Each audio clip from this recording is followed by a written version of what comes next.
the cool things about Dark Phoenix is that we did get the arrival of a long-awaited Easter egg, long-awaited character that we were, lots of people very excited to see in X-Men movies, which is Dazzler. And Joshua, I understand you actually jumped out of your seat when you saw Dazzler on screen here. I did. It's obvious that I did not really love this movie, but I loved that scene. Dazzler is one of those kind of niche characters, kind of the same school as like Jubilee is like, oh man, they're so cool in the comics. They have such a history and such a fan following. There's so many things we love about that character, but it's like, they'll never do justice to them on screen. Yet they gave us pure 100% comics accurate Dazzler in the white suit with the blue face mark doing the dazzling powers while singing. She is a mutant pop singer in the comic books. And to see all that fully realized on screen made me lose it. It was really awesome. I mean, like I said earlier, it looked like a Dentine Ice commercial just out of nowhere. I was like, what's going on here? Are we still watching the same movie right now? It just happened out of nowhere, but it was awesome. As a fan, I'm not like a huge fan like you are of Dazzler. She's awesome, but the fact that we saw her was amazing. And the fact that they did a good job like translating her to the screen was cool. Yeah, I was more in the Dentine Ice camp. I was like, wait, hang on a second, what? Because I'm not super familiar with Dazzler from the comics, so I was just like, oh, rad disco mutant, like super fun. Dazzler actually...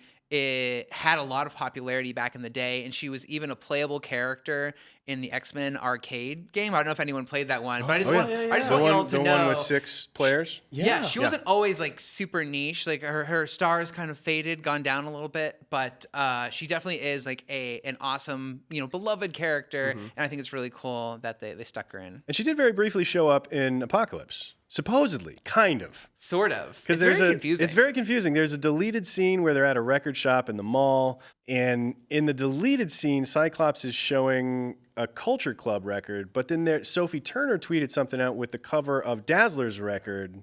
So everybody's like, oh, sweet, Dazzler is there. And then Taylor Swift had a picture. She did a set visit, and everyone's like, Taylor Swift is going to be Dazzler. And it was like a whole thing that ended up being sort of a deleted part of a deleted scene in a weird way, which brings up the conversation of like, so is that deleted scene canon? Does it count? And is Dazzler in Dark Phoenix the former pop star, or is she just like, does she have an appearance fee? Did they spring for her to play that like to their camping trip or whatever?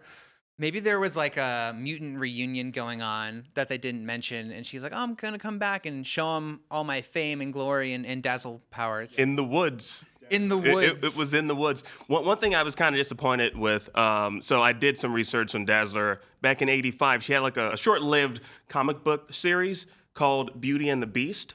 So it was her and Beast. So I was hoping to see some sort of interaction with the Beast, which obviously Hank McCoy wasn't going to happen. No. But I was just hoping they would, I don't know, like he'd at least wave or give a head nod to her or something. Like, yeah, we had a thing. We had a thing. Yeah. That would have been nice if Mystique would have been like, well, of course you're going to hang around Dazzler back. He's like, look, that was a long time ago. Yes. In the animated series, Jean Grey, the Inner Circle, they put these weird thoughts in her mind where she envisioned Cyclops making out with Dazzler. And so, I don't know if you remember this. Oh, I remember. Yeah? In detail. Yeah. I was like, and then she got upset, and then she left with the dude that looks like he's from Moulin Rouge, and married him. Sure. Yeah. And she became the Dark Phoenix and everything. After the Moulin Rouge. Yeah. Stuff. I don't know. I was just hoping for some more interaction with the main X-Men cast with Dazzler, but of course, like it was just an Easter egg, like you said. So maybe that's why they did such a good job with it, because they didn't have time to screw it up. Yeah. Fair enough.